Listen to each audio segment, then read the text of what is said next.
Tansei. My name is Natasha Delaney, and if you don't know, I'm an Indigenous business and transformation coach for Indigenous women entrepreneurs. And this is my YouTube channel, Unearthing Diamonds. I offer a 6-month online course called Diamonds Mastermind for Indigenous women entrepreneurs, where we go through mindset, attitude, creating confidence, letting go, and changing our stories around into more empowering stories, finding the stories that are no longer serving us, turning them around into more empowering stories, figuring out, how our experiences happened for us and not to us, and then creating amazing, empowering, purposeful businesses with this new awareness and clarity about the things that have happened to us, or no, for us and not to us. I have my nice cozy little blankie here because I also have ADHD, and so I really like stimulating things that help me to feel calm and feel nice on my skin. um And so I have a business degree, and I also have a master's degree, also in business. Thinking, maybe in my 40s, I will go and do my PhD in business, just a life goal that I have. And I'm also the founder of Indigenous Projects and Events, which is a corporate event management company that specializes in Indigenous experiences. And I am a serial entrepreneur. I love all things business. I love entrepreneurship. It is the biggest personal development game that we will ever experience in our lives. And so today on Unearthing Diamonds, I really wanted to chat about making mistakes and creating these safe places to be able to make mistakes. I recently have gone through an experience where because we're always learning, we're always growing, always getting more clarity and self-awareness of our character defects.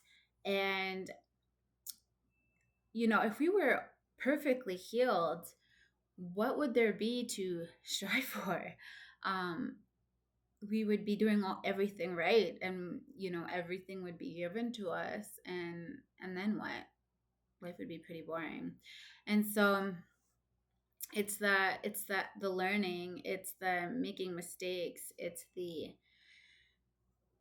the growing that really makes life so worthwhile and really creates that sense of confidence as we move through these life lessons and these awarenesses, and um, creating unconditional this unconditional loving relationship with ourselves and all of the versions of ourselves from the past and in the present and in the future. So I had an experience recently where I had a misunderstanding. I still don't quite know where the misunderstanding was, with another lady, and she was working on my website, and this misunderstanding, um I could kind of, like, we did have a misunderstanding, a few months ago, um and I made a mistake. I made a big mistake, and I apologized for it, and we were able to work it out. But then after a period of time, because I got like super busy with launching my course and just a lot of things, um that when we reconnected again, it just was not the same. Things were off, and there was miscommunication, and me, I reacted, and I was like, you know what, I'm just gonna block her because I don't need this toxicity. um and so we've conversed, and I've learned lots about her story and her history, and vice versa. We've been vulnerable with each other, and so I had a base understanding of where she's at currently in her own healing journey. And And so, anyways, the problem with this decision that I made though is that we have the same circles, a similar circle, and so I this circle means a lot to me, and I know it means a lot to her, and so uh, we are meeting to have a circle with a couple members of this community, and it got me thinking about this thing about creating a safe place for making mistakes, not just for other people in our lives, but really foundationally for ourselves. And what does it mean to each of us to make mistakes? And what are our current perspectives about making mistakes? And how has our past influenced that perspective about making mistakes? Um, so for me, I know lots of times in the past when I've made mistakes is really rooted in shame, in the fear that I was going to lose love. Um, I didn't have a good understanding of what unconditional love meant to me because growing up with narcissistic foster parents and caregivers who had no emotional intelligence or regulation, um, love was always conditional, and so that's what I learned, and that was my fear, was that I was going to lose out on love. And that's also the reason why a lot of us become people pleasers, is because of this fear of the loss of love that we experienced and were threatened with growing up. And so for me, I associated making mistakes, admitting that I'm wrong, as I'm not lovable. I'm not lovable because I make mistakes. um this person doesn't love me. This makes me not enough. By me making mistakes, I am not enough. I am not lovable, and people are not going to like me. And so once I was able to shift my perspective on what making mistakes actually means to me, and not only that, but this concept of unconditional love, uh, I was able to create this idea, and have been working on creating this idea of creating these safe places to make mistakes. And so for me, making mistakes now means, because I've made so many of them, and as I've done this inner child work, which I can talk about in another episode, but as I've done the inner child work of going back to all of the versions of myself, or even the core version of myself, where making mistakes was not safe for me to do so, and reparenting that girl, uh, and allowing her to make those mistakes and continue to make the mistakes and be the parent that she really needed, that loving, unconditional loving parent that she really needed during that time, being that for her. um, it really helped me to find self-compassion for myself as I make mistakes. Um, and this is relevant to, because we're human. We are human beings. We came here to make mistakes. That is literally the purpose of us being here on this earth and this plane, is to make mistakes. I don't care who you are. You could be Tony Robbins. You could be, Celine Dion. You can be the president of the United States, and you're going to make mistakes because you are human. And so, we put people on these pedestals, and they are human, and they make mistakes, and they're going to, and we're going to. And so what does that mean, and what does that look like for each of us? And how much compassion are we sharing or giving ourselves for making these mistakes? I like to compare mistakes with like a computer. So many times we can do the coding, we can put in the right inputs. If there is an error there, the computer will give back a warning, an error, or something that will say that there's an error in the coding, there's an error that has been made. We go back in and we try a new code, or we try something different. Computers are not emotional beings, though. We are emotional beings. And so for us, based off of our past experiencing and the meaning that we give to these things, we become emotional about it. And so for me, that's what I was saying about, how instantly, instead of being like, oh, this is new data for me to reprogram myself, or what can I do differently here, what is the new coding that I need to implement to make it work the next time, I went straight to shame. I went straight to shame, straight to the loss of love, and to the not enoughness.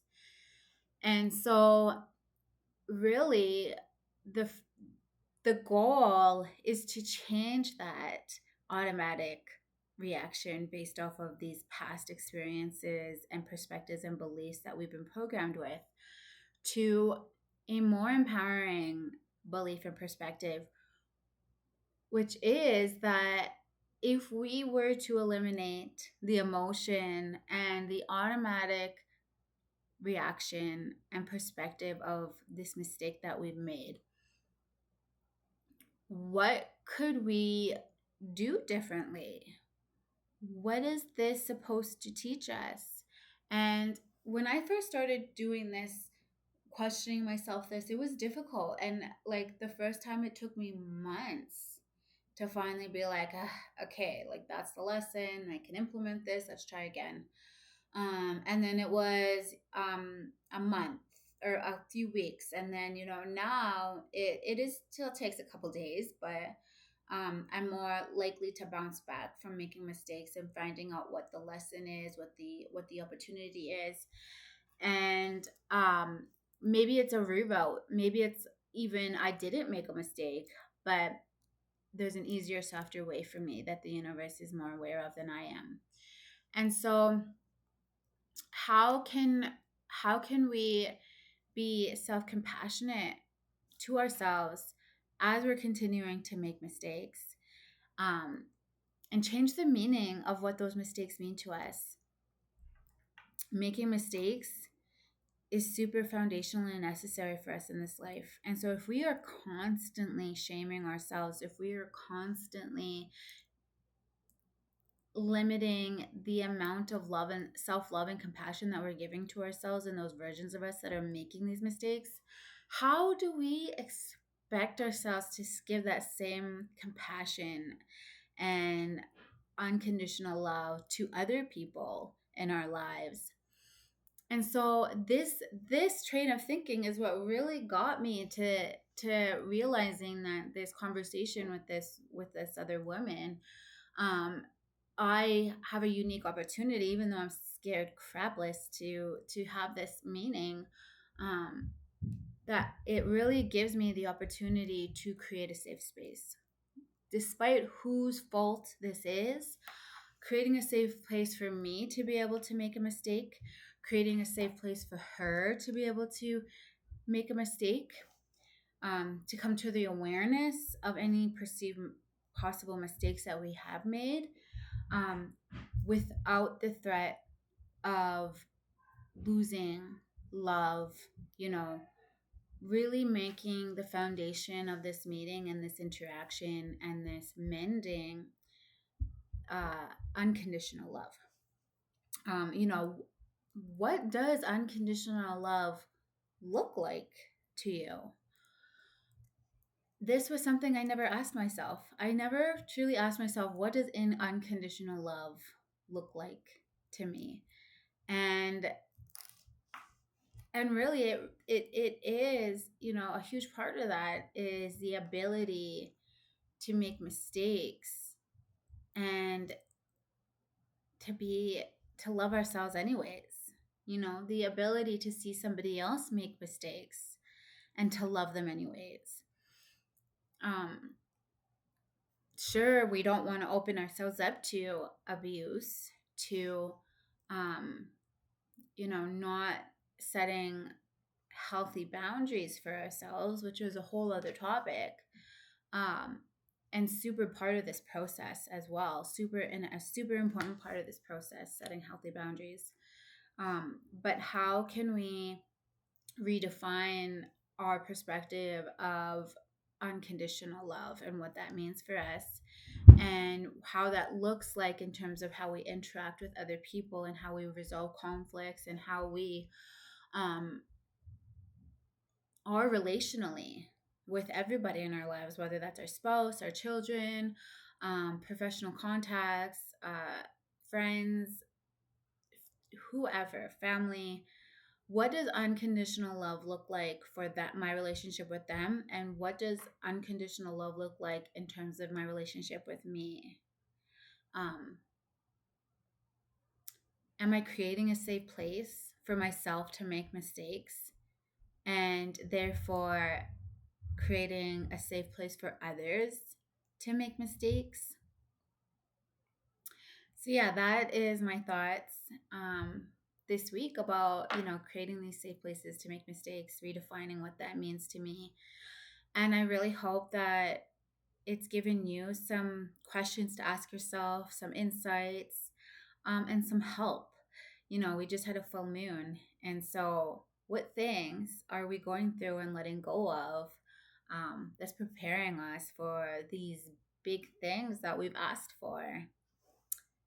I really hope that you enjoyed this session, and I'm really encouraging you to click subscribe, comment, like, what have you, and I will see you guys next week in our next episode.